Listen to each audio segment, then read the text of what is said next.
दर्शकों, आप देखना शुरू कर चुके हैं बापू वार्ता न्यूज नेटवर्क। इस वक्त पूरे महाराष्ट्र में विधानसभा चुनाव हो चुके हैं और विधानसभा चुनाव के साथ साथ आपने देखा होगा कि विदर्भ में भी चुनाव जो थे वह जोरों शोरों से शुरू थे और महायुति के जो पदाधिकारीगण हैं, महायुति के जो उम्मीदवार थे, उन्होंने जमकर मेहनत की थी।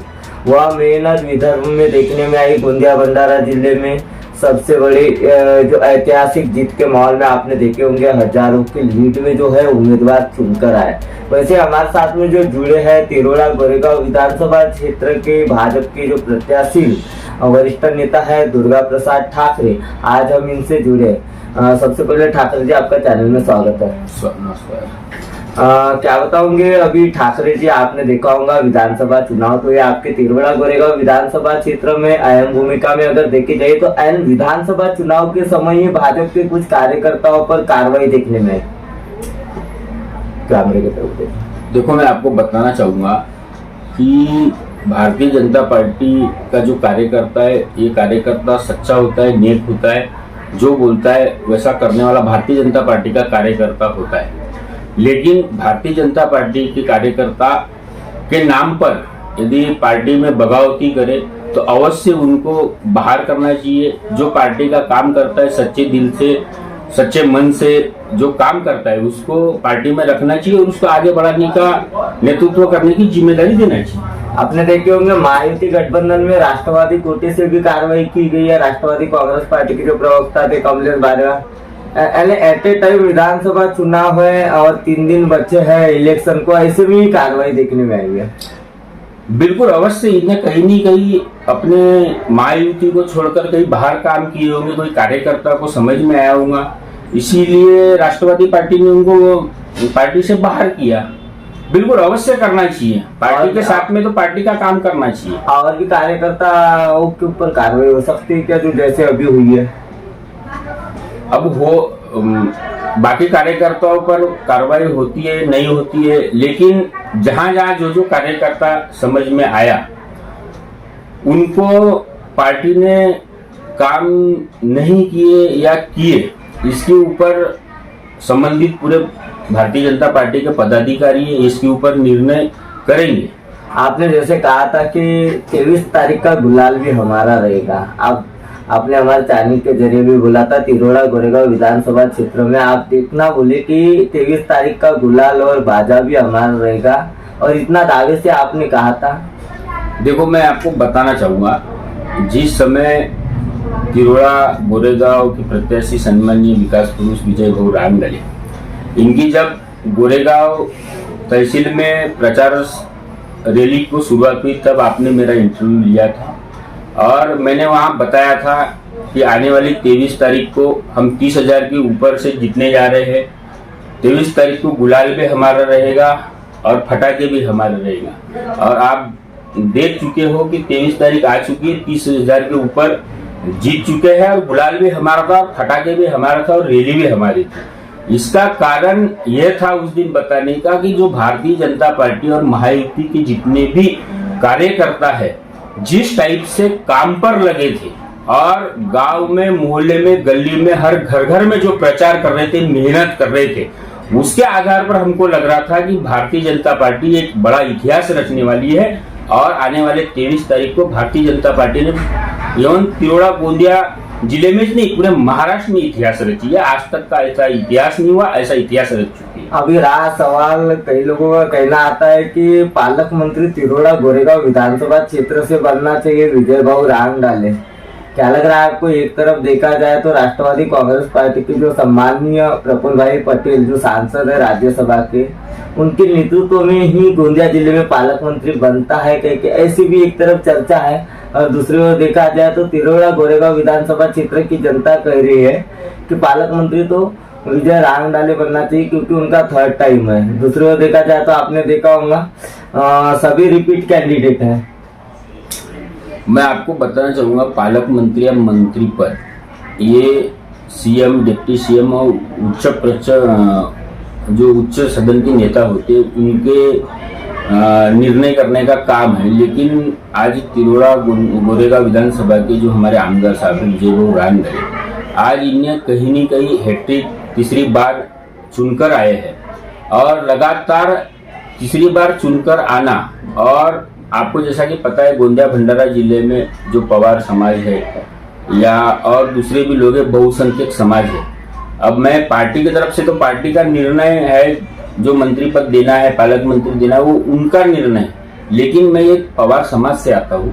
आज तक पवार समाज में मंत्री का दायित्व इस समाज को मिला नहीं, और इस दायित्व के आधार पर कहीं न कहीं पवार समाज की इच्छा आकांक्षाएं बढ़ी हुई है कि सन्माननीय विजय भाऊ रांगडाले मंत्री पद मिले और पालक मंत्री बने, और हमारे जो पवार समाज का गौरव है ये कहीं न कहीं बढ़े। इसलिए चर्चा बहुत जोर शोरों से शुरू है, और इस चर्चा के आधार पर उच्च श्रेणी के जो हमारे नेतागण हैं वो कहीं न कहीं निर्णय लेने में सफल रहे। एक तरफ देखा जाए तो महायुति की सरकार को इतनी बड़ी ऐतिहासिक जीत जो है किसान और लाडली बहनों की बदौलत मिली। मध्य प्रदेश से जो निरंतर चलने वाली योजना है लाडली बहना, आपको क्या लग रहा है? देखो, आपको मैं पहले भी बताया था, चुनाव प्रचार में भारतीय जनता पार्टी जो बोलती है वो करती है। उसी के आधार पर मध्य प्रदेश में योजना लागू हुई, वो योजना आज भी चल रही है। उन्हें चुनाव के पहले जो योजना शुरू किए थे 1000 रुपए किए थे, उसके बाद में 250 रुपए बढ़ाकर 1250 किए, और उसी के आधार पर मध्य प्रदेश को लगत कर अपना राज्य है महाराष्ट्र है, और महाराष्ट्र में खासतौर पर गोंदिया है। तो ये कहीं न कहीं योजना भारतीय जनता पार्टी की बंद होने वाली नहीं है, कि निरंतर चलने वाली योजना है। पूरे 5 साल लाडली बहन योजना चलने वाली है। दूसरी बात जो किसानों की आपने की, किसानों का आधार पर देखो, आज किसानों का जो खेती का बिल है पूर्णतः माफ हो गया, और आने वाले दिन में भी माफ रहने वाला है। ऐसे अनगिनत योजनाएं भारतीय जनता पार्टी और महायुति के माध्यम से यहाँ पर महाराष्ट्र में आई हुई है। इसी के आधार फलस्वरूप है कि आज महाराष्ट्र में जो आपको सत्ता मतलब जो सीटें आई हुई है वो आपको दिख रही है। एक तरफ देखा जाए तो आज इतनी सीटें आना तो पॉसिबल नहीं है। एक तरफ आपने सुना होगा कहीं ना कहीं महायुति की इतनी सीटें कैसे, कहीं ना कहीं ईवीएम सेफ्टी ऐसा कुछ है ना, आपने सुना होगा। देखो, ईवीएम तो विपक्ष का काम है, जब हार जाती है तो ईवीएम में सेटिंग की है बोलते हैं, लेकिन ईवीएम वगैरह कोई सेटिंग नहीं है। ईवीएम की सेटिंग रहती लोकसभा में, जो नैरेटिव फैला है उसके आधार पर लोकसभा में कहीं न कहीं महाराष्ट्र में कमजोर रिजल्ट आया। लेकिन जैसे कि ठाकरे जी, आप भारतीय जनता पार्टी के वरिष्ठ नेता हो, और गोरेगांव जो है, गोरेगांव के भारतीय जनता पार्टी के कुछ कर्मठ कार्यकर्ताओं के नाम से जाने जाते थे। एक कार्रवाई आपने जैसे देखे होंगे, तेजेंद्र हरिमखेड़े, इनके ऊपर भी कार्रवाई की गई है, उन्हें भी पद से बर्खास्त किया गया विधानसभा चुनाव में। देखो, भारतीय जनता पार्टी ऐसी पार्टी है कि एकाएक कार्रवाई नहीं करती। आज सन्माननीय विजय भाऊ रांगडाले आज गोरेगांव तिरोड़ा विधानसभा में तीसरी बार चुनाव लड़ रहे हैं, और यदि भारतीय जनता पार्टी कार्यवाही करती है तो कहीं न कहीं 1 बार 2 बार 3 बार कहीं न कहीं गद्दारों की भूमिका में ये आए हुए हैं। अब मैं भी तिरोड़ा विधानसभा में लगातार तीसरी बार सन्माननीय विजय भाऊ रांगडाले इनका काम करते रहता हूँ, और तीनों टाइम मैंने देखा हो कि कौन व्यक्ति क्या काम करता है, क्या काम नहीं करता।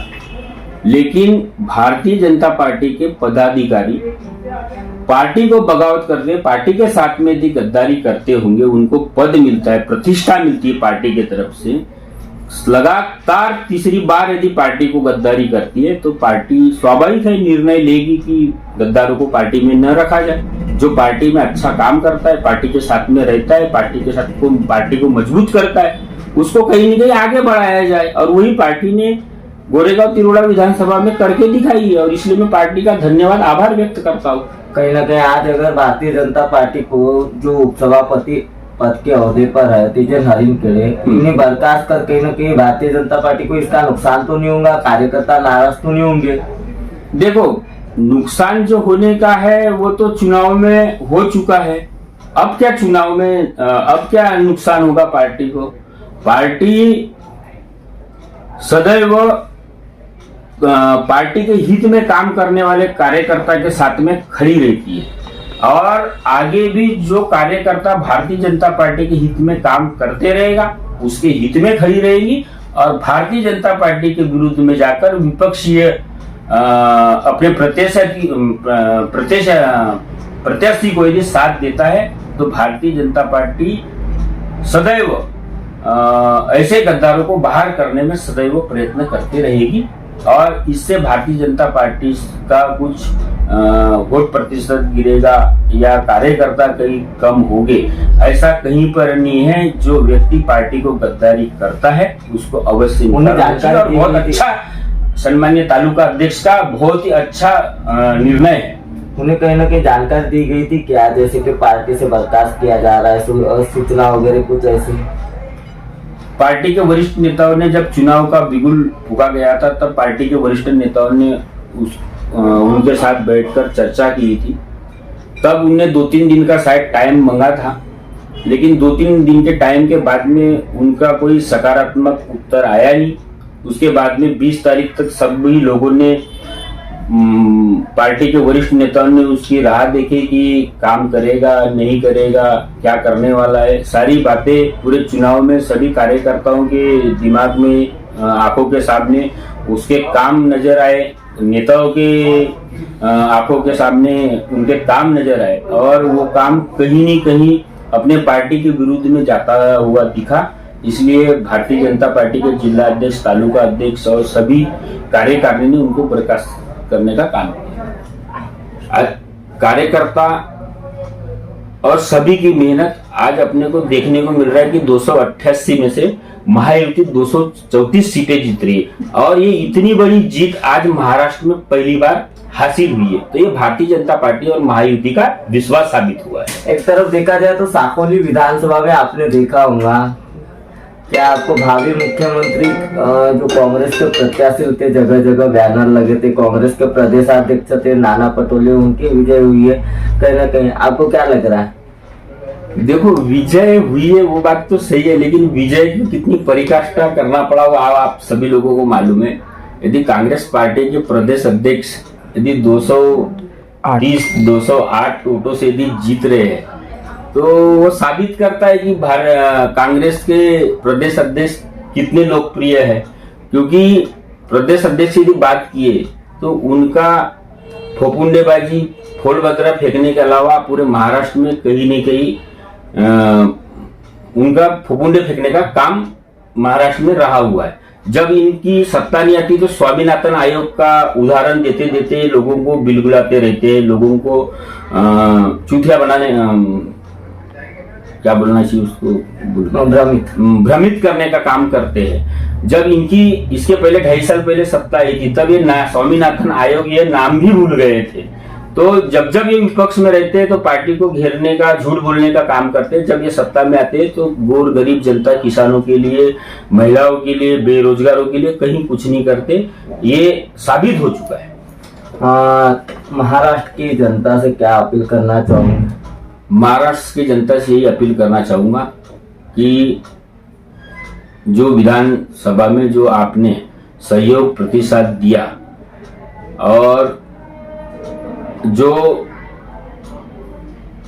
चुनाव में श्रम परिकाष्ठा किए हैं, इसके आधार पर भारतीय जनता पार्टी और महायुति सरकार आपका तहे दिल से आभार, वंदन, अभिनंदन व्यक्त करती है। और आपने जैसा पार्टी के ऊपर विश्वास व्यक्त किया और इसी विश्वास के साथ में भारतीय जनता पार्टी और महायुति आपके सहकार्य में सदैव रहेगी, ऐसी मैं उम्मीद करता हूँ। दर्शकों, हमारे साथ में दुर्गा प्रसाद ठाकरे भारतीय जनता पार्टी के वरिष्ठ नेता जुड़े हुए थे। आपने देखा कि महायुति की सरकार जो है, जो निर्णय लेती है वो पूरा करती है और अपना वादा बखूबी निभाती है। और क्यों गोरेगांव में कार्रवाई देखने में आई भारतीय जनता पार्टी के ओर से, जब यदि अगर कोई इंसान पक्ष से बगावत करता है तो उसके ऊपर निश्चित ही कार्रवाई की जाती है, ऐसा पक्ष श्रेष्ठियों का मानना है। तो दर्शकों, बहुत ही जल्द अगली खबर में मिलेंगे। गोंदिया से देवेंद्र दमाय, नमस्कार।